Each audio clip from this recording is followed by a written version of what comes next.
And then I told the guy, Julian, I was like, well, to be honest, I don't care what you think. That's my take. And my take was, just to give you more information on that, is that our Off the Top podcast listeners are the best listeners on the internet.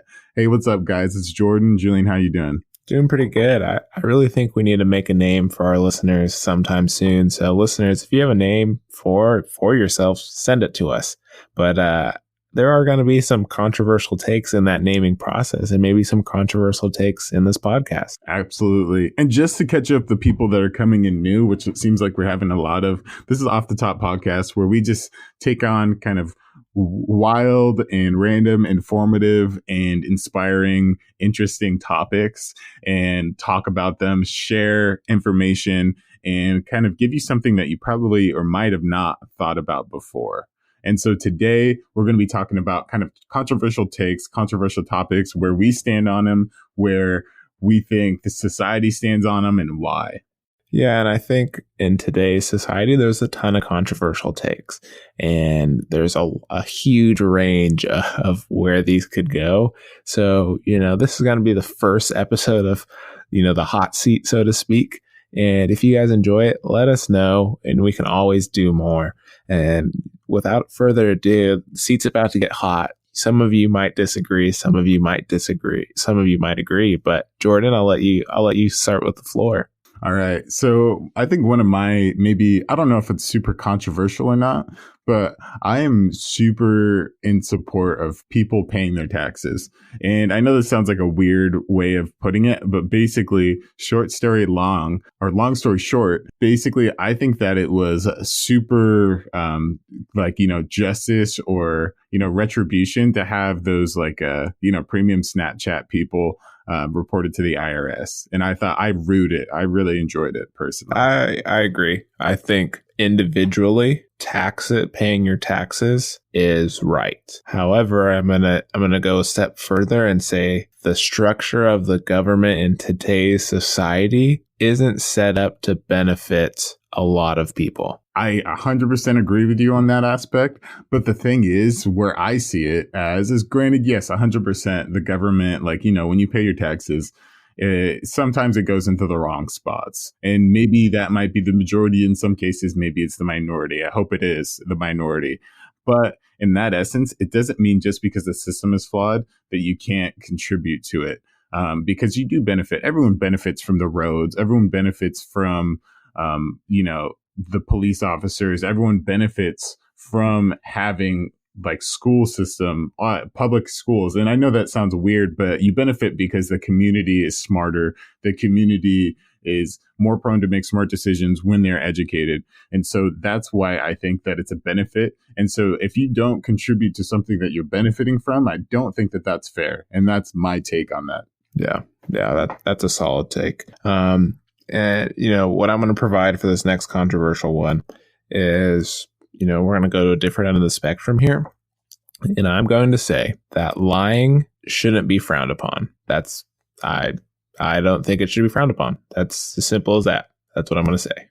No, I agree. I can rock with that, just because in the way of saying that sometimes the truth is worse than a lie. And I'm not talking about lying in specific, super convoluted, where were you last night conversations, but more in the fact of, I don't think that lying is as bad as people make it. And it's supernatural too. I can't remember the day that I started lying as a child, but I know that I have been doing it for the majority of my life. Yeah. And I think lying saves a lot of time, saves a lot. There's a good lie and a bad lie. I think a good lie saves a lot of time. It doesn't harm anyone. I think that more people should get good at it. An instance, a good lie is, hey, we'll talk super simple here. Hey, did you eat my fries? No. Super simple. No one gets hurt there. Save some time. Because if you say yes, and then you ask you, why'd you do it? Then you have to go on a story and say, because I'm hungry and I'm too cheap to buy my own food. But if you just say no, who cares? See, on that aspect, I would disagree. That's the type of stuff that you need to tell the truth on. If you're affecting somebody's life and that, granted, it's French fries, so it's not really an adverse way, but in the way of saying, I think that that's totally fine to be honest with. The thing that I think that, or, I think you should be honest there. The thing that I think that, you don't need to necessarily be 100% honest is when people don't deserve that business. So for instance, if somebody says like, hey, Julian, what's up with your relationship with X and like so, and you said either I don't want to talk about it or we're good, and leave it at that. As far as it being kind of like a white lie, regardless of what your relationship is, if it's good or not, if it's not good and you just said, yeah, we're fine, I think that that's a permissible lie. Absolutely. Yeah, I agree with that one too. I mean, to me, both ends of the spectrum, perfectly cool with. I think a bad lie, if someone's really asking you, like, did you drive my car? Or a bad lie is, did you tell so-and-so this? And you say no, then there's a line there. But for the most part, that's one of my controversial takes, is that lying isn't as bad as everyone says it is. So my next take is something I didn't think was controversial until I realized it was now in today's day and age.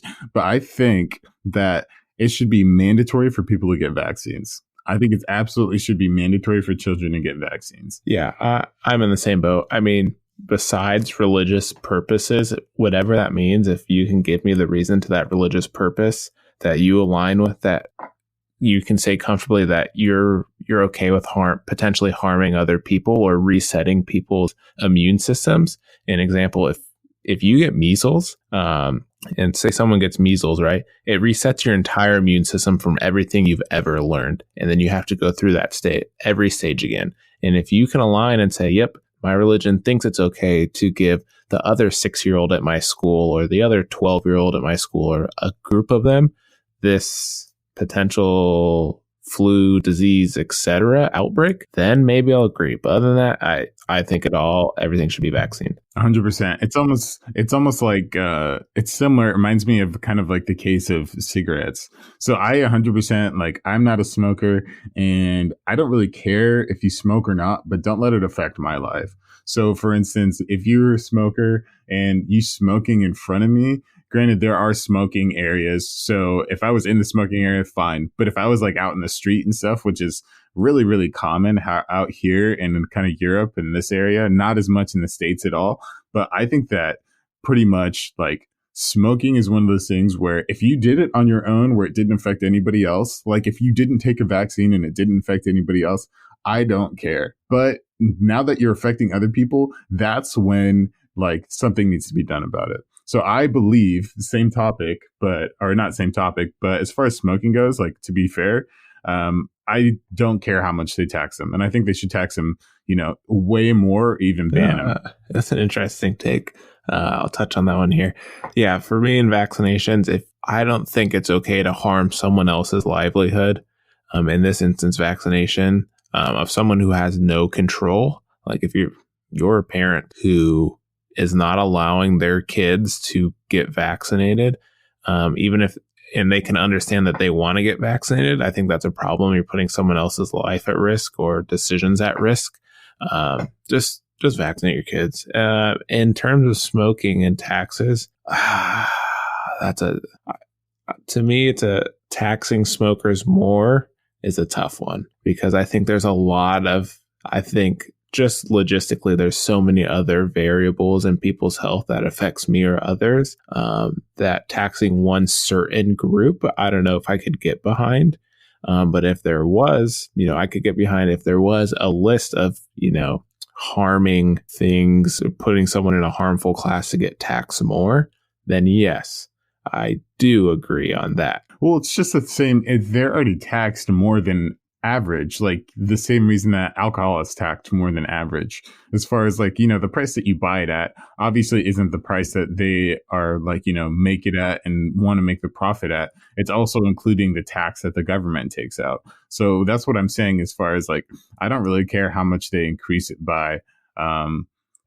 I expect them to increase it by as much as it's negatively impacting the population, which I think should be more, as far as like current habits as smokers go. And I have nothing against smokers at all.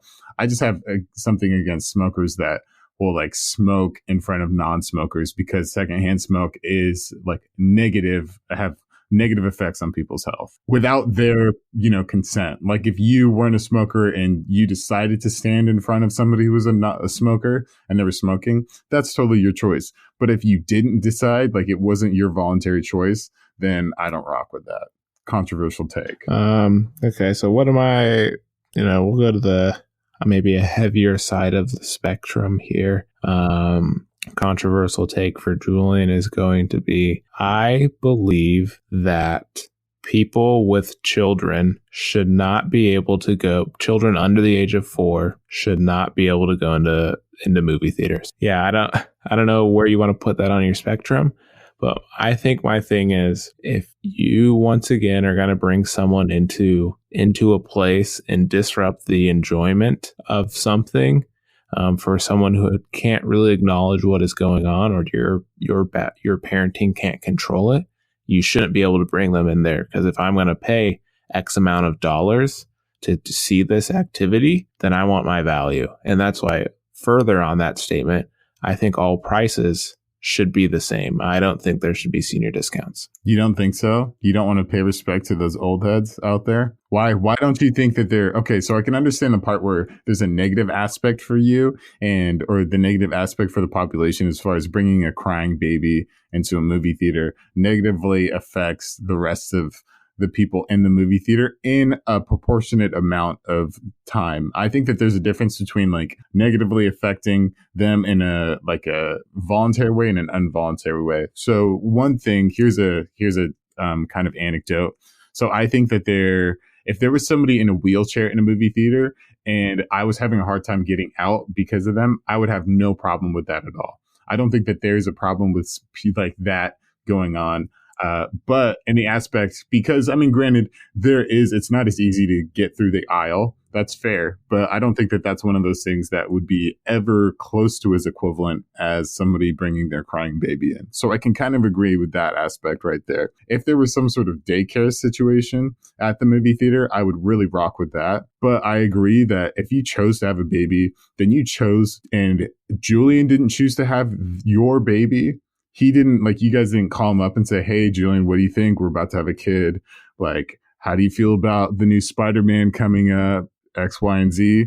Then it's not his duty to be in that movie theater and be affected by it.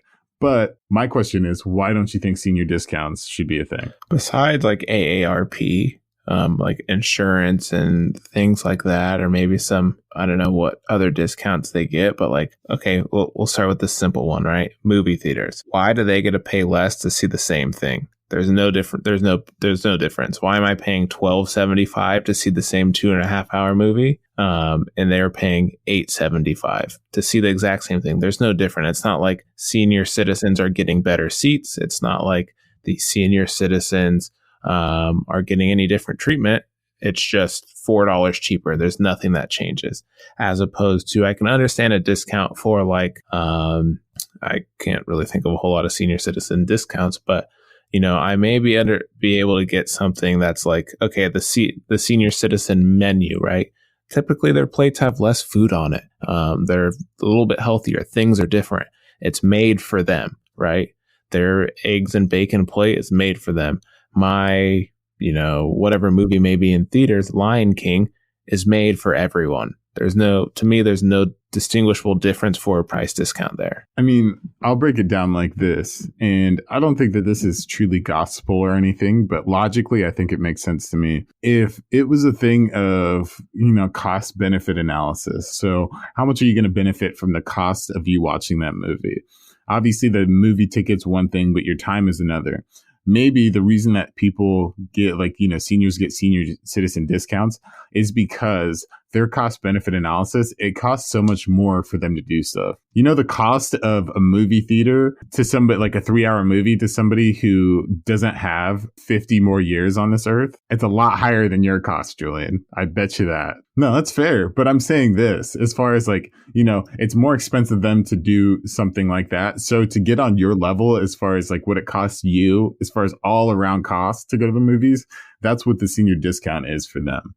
You guys are paying the same price, just they're paying it more of it in time than you are in money. Yeah, but I mean, the thing is, like, a very similar thing to me is like, okay, where oil shops or oil stops, whatever, used to do like women's only days, women's Wednesdays, at least in the local area and areas like that. Why is there a discount there? It's the same service, and they say they're the same age. Like, I think all prices across the board, whether it be gender, age, race, like, obviously you can't do race because that's price discrimination, but an obvious price discrimination. But I think everything should just be equal across the board.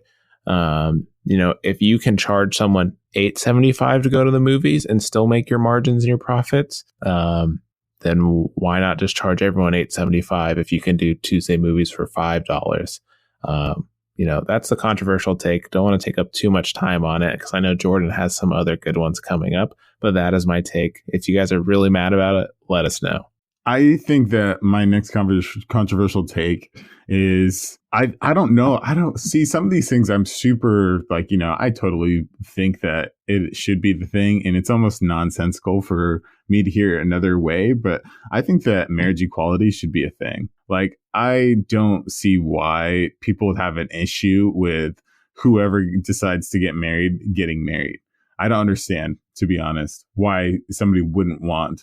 Like, somebody would care so much about somebody else's life to stop them from doing something. Yeah, I agree. I think the whole marriage inequality thing and the disputes between it, like, oh, these people can't get married, is idiotic. I think it's based on a societal norm that is outdated today's society, on a very old book, and feeling that everyone interprets differently.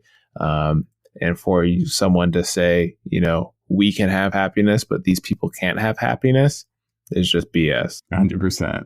Well, I feel like that one isn't as controversial to you and me, but maybe somebody over who's listening is hot. And if you are pissed about anything that we've said, or, have different points and stuff, like, please reach out to us. These are our controversial takes with the knowledge and information that we have so far. And our takes and our opinions change as the information changes around us. So simple as that. Try to change our minds if you think you can. I openly invite you to change mine, at least. Yeah, I would love to see it. I would love to see a well-placed argument for that. Because especially in today's society, where someone's argument point on that take is like, oh, well, same-sex marriage can't have children. Well, they can adopt, because I'm sure as hell there's a ton of kids in the foster system that probably should be getting adopted. I can get having your own kid, but the same thing, like, realistically, the world's overpopulated, or at a pace to overpopulate itself and eat through itself, where, adopting a child, as many same-sex marriage, relationships do, provides not only, happiness for that couple, but also a home for someone who didn't have an opportunity or came up in a terrible, traditional sex marriage or relationship that put them on the curb. Yeah. I mean, honestly, it's not like, like a gay married couple every 5 years goes on a killing spree on December 7th. And that's not the case. So I don't understand why people are so like, how does it affect your life that much? I mean, granted, okay. So if there's a couple that was a little too PDA and you didn't like seeing that, that's fine. But that doesn't mean everyone can be that. If I don't understand, basically I was trying to make a contrived argument. And to be honest, I'm so staunch in this view, or maybe like I think of it in this way so much that it's hard for me to even like conceive of an argument besides you just don't like, anybody who is not heterosexual to get married to each other. Or you just don't like people that are non-heterosexual. But once again, prove me wrong. Tell me what you think about it. Yeah, I would love to see the argument on that. Yeah, exactly. I mean, I think you kind of nailed it. These are kind of like what we have with our information, with our experiences, is what we think. I don't think that anybody's too staunch in our views to not have a civil conversation, because that's one thing, controversial topic. People aren't having civil conversations anymore. And I would love to have one with you. Like Julian said, you have all of our information to reach out to us, and keep on showing us love, because we love it. I hope you guys have a great rest of your day. Yeah, we appreciate you guys. And, if you put milk in before your cereal, then we have problems. Catch you next time.